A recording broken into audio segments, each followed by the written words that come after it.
একটা লোক মূর্তির পূজা করতো আর রাত্রিবেলা এটার সামনে মিষ্টি দই হালুয়া সিরা রাইখা কেঁদে কেঁদে মনের জ্বালার কথা মূর্তির কাছে কইতো।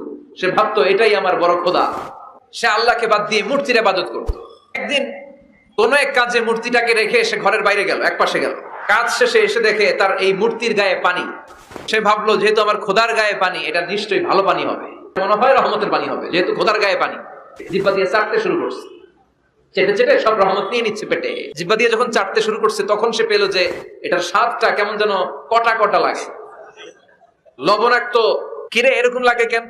এটা যদি রহমতের পানি হয় মিষ্টি হবে, এটা টক লাগে কেন? খুঁজতে লাগলো ডানে বায়ে, খুঁজতে খুঁজতে দেখে ঘরের পাশেই দুইটা খ্যাকশিয়া। অনেকে এই বর্ণনাটা দিতে যে কুকুরের কথা বলে, কিন্তু হাদিসে এসছে খ্যাকশিয়া। টনক নড়েছে তার ঘুমন্ত বিবেক এবার জেগেছে। এবার সে চিন্তা করলো, হায় হায়, এতক্ষণ ভাবছি রহমতের পানি, এখন দেখি কুত্তার মুত, এখন দেখি খ্যাকশিয়ালের পেশাব। সর্বনাশ, কি করলাম এতটা বছর, এত টাকা, এত পয়সা, এত আদর সোহাগ যত্ন এটারে দিলাম, কি দিল তার বিনিময়ে সে আমাকে?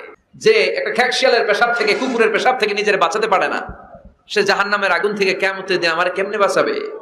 রাগের চোটে খোদারে দৌড়া দিছে আসা, ভাঙ্গা খোদারে নিয়া দৌড়ে দৌড়ে বিশ্বনবীর কাছে এসেছে। এসে বলল, আব্দুল্লাহর বেটা মোহাম্মদ, এতদিন ভাবছি এটা খোদা, এখন দেখি হুদা। এটার কোনো পাওয়ার নাই, সব পাওয়ার আছে একজনের। চিল্লায় বলো, তিনি কে?